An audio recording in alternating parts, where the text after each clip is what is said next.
Good morning, Chicago Cubs fans. We are back with another edition of Cubs Daily. My name is Steven Ryan. The Chicago Cubs take the series from the Tampa Bay Rays. It was a good 4-3 win. It wasn't pretty, but you know what the best thing about this team is they somehow just find ways to win, even when it doesn't feel like they should win the game, right?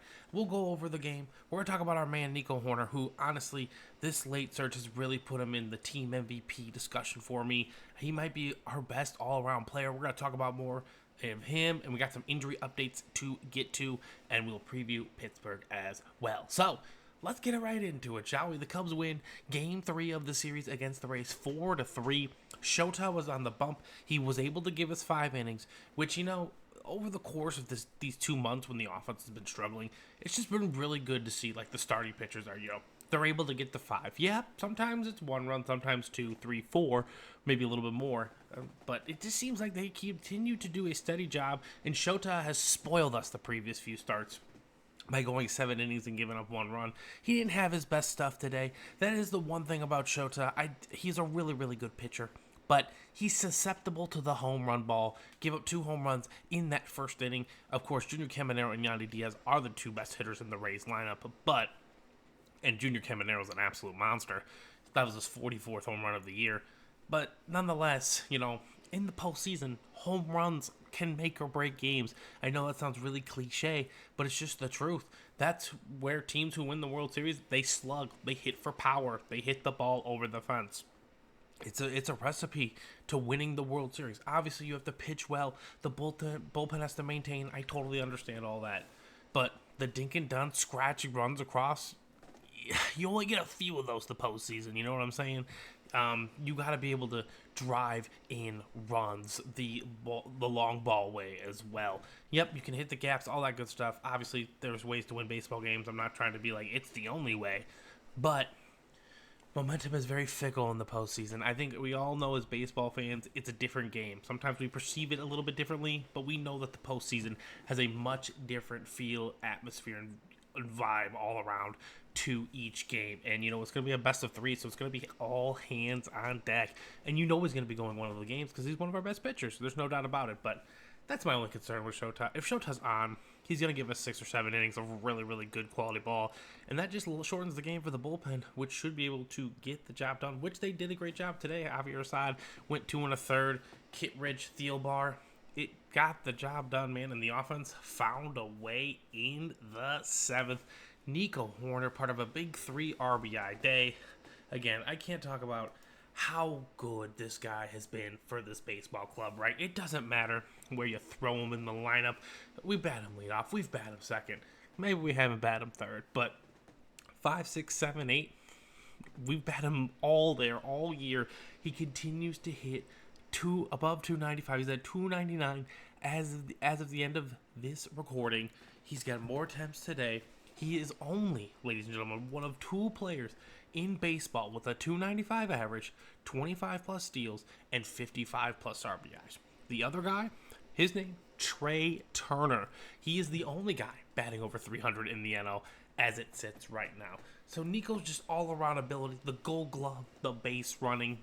He creates runs in ways that aren't necessarily explainable on the stat sheet. And obviously, he's our leading hitter with runners in scoring position. So batting him 5th or 6th, he really pays dividends for this ball club. So, I don't know. I just, obviously, the power lacks when we're talking about Nico. But whenever I need a hit, whenever I need contact made, if a ball needs to get hit to the right side so the runner goes from second goes to third, just the small things, the intangibles. Gold Glover, he makes spectacular plays defensively. He knows how to run the bases. Yes, everyone gets picked off. It's just part of the game. But, Nico is just through and through an all-around solid ball player. And every team should have a Nico Hoerner on it, right? Personally, I want him to bat leadoff. I think he's a leadoff hitter. But, they have their numbers, they have their metrics, things that I'm not seeing, so they bat him around. But if he's going to hit above, well above 300 with runners in scoring position, then we need him to bat 4th or 5th, and we need to get on for him because he will drive us in. And, and it's kind of like what I was talking about before, right, with the home run ball. Nico might not hit home runs in the playoffs, but we at least have to present him with opportunities to drive in runs. Will he? I don't know. But that's the beauty of the magic of the postseason. Legends are born. So Nico Hoerner could be a legend for the Cubs. Him and Ian Happ getting hot at this time is crazy awesome. And especially if Kyle Tucker can come back healthy, PCA might need a day off or two just to reset his mind. I think there's a chance here. We got to survive the wild card round, but getting the best of 5, I think we can compete. I know. Tell me in the comments, ooh, early exit. Fine. I still am optimistic. I think this team can compete. They find ways to win ball games. When you're feeling like this doesn't feel right, this doesn't look right, blah blah blah. There's a lot of numbers out there to support that this team is really, really good. And yeah, they're gonna lose baseball games, but they're gonna win a lot of them too. So it's all about not losing 2 of 3, 3 of 5, and then 4 of 7 twice. And I know it sounds super easy and super simple mathematically, but it's just the name of the game. So there is a myriad of injury updates to get to, so we're going to head on over to that. So Kyle Tucker was expected to come off the IL on Tuesday, but there was kind of a little bit of a delay with his hammy, or his calf strain, sorry. So they might take a day or 2 extra. He continued to do hitting and throwing. He's solid on that front. But yeah, Craig Counsell, activation unlikely on the 16th, which is okay. Owen Casey was placed on the 7-day IL for that hit on the Wrigley Field Ivy. He did make the catch, hell of a play. Hopefully he gets back all right. He will be out for 7 days, so he'll be back eligible on the 21st. Daniel Palencia, our closer, he started playing catch on the 12th, but again, as long as he can, maintain normal soreness and get back and no discomforts or anything, again, 15-day IL, since September 8th. So that's going to put him back around the 23rd. I'm not sure where that leads him, especially with the momentum this team is getting with Andrew Kittredge, who's doing a fine job at the end of the ball game so far. Seiya Suzuki, he's day-to-day. He's got an illness. I'm just really hoping this rests and resets him. I don't, you don't want anyone getting sick, but he just needed to be away from baseball for a few days. He was struggling, and Seiya, hopefully, will get the bats right? I mean, it's just kind of all lining up like that. Miguel Amaya, again, I'm not really sure when he's going to come back. They haven't officially announced him out for the year, but they said they're hoping to get him with rehab in AAA Iowa here this week. That's what Craig said, so he's still not 100%, but he needs reps before the postseason. You can't just throw him in the postseason. That's nothing easy. I know it's not exciting to a lot of you, but, Mike Soroka, there's been progression there. He had a really, really good outing his previous attempt in AAA. So he is ready to go, actually, and he's going to be activated when his turn's up in the lineup. So good for Michael Soroka. He logged 2 1/3 inning, 1 hit, 1 run, 3 Ks, 38 pitches, really efficient stuff. So hopefully he can eat some innings here for the Cubs and just maybe be a nice bullpen arm in the postseason. Other guys like Ryan Bracher, he went out on August 22nd.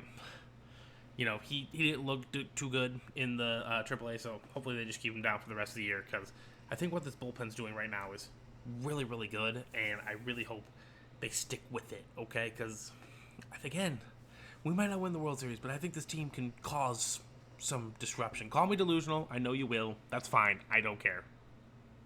I know we can win the games. We do it. It's just in the most annoying way I've ever seen, right? The way this team is talked about on social media from its fan base is just downright diabolical. Like, they're going to win 90 games. That is a good team. Just because you don't win the World Series doesn't mean you're not a good team. You're just not the best team, which is what this whole ring culture thing has kind of started. So, disregard that. But let's get to the Pittsburgh Pirates, right? We're set for 3 in Pittsburgh. This is the last road trip of the year, ladies and gentlemen. We got 3 here, 4 in Cincinnati. Let's go take care of some business, right? I'm hoping 4-3, 5-2 at best. 5.5 back of Milwaukee. It's technically not out of the question. They clinched their playoff spot.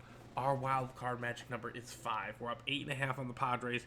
Absolute chaos would have to ensue for this team not to make the playoffs. And they're going to make the playoffs. They've been playing way too well. We get 3 cakes with the Pirates. I'm not too concerned. We should be popping champagne by Friday. So, that, again, and tomorrow, let me see who the Cubs. I know for a fact on Tuesday it's going to be a battle of the Rookie of the Years, right? So, Paul Skeens, he won Rookie of the Year last year, and Cade Horton is now the odds-on favorite to win it this year. So that's going to be a very, very fun matchup. Keep your eye on. We're going to have Jamison Tyone going tomorrow versus Ashcraft, who's pitched really well for the Pirates here. I'm guessing not a lot of, it looks like he's more of a reliever opener. Pirates are just trying to get done with their year. So hopefully the Cubs can come in, bare minimum, take 2 or 3. Ideally, you sweep these guys. If you're a really good team, you should take care of business on that front. Tyone was solid in his last appearance for us, so hopefully he can just continue to get those reps, build up momentum for the postseason. And, I agree with generally what the comments are saying about him. He might be left off the postseason roster, especially for that 3-game set, but in the DS, I think he'll play a pivotal role on this ball club. So that's going to do it today for Cubs Daily, ladies and gentlemen. Like I said, I know it wasn't too much of a preview for Pittsburgh, but it's business. We know what we need to do against Pittsburgh. This team is playing well. We've won 7 of 9 series, 8 of 10 games.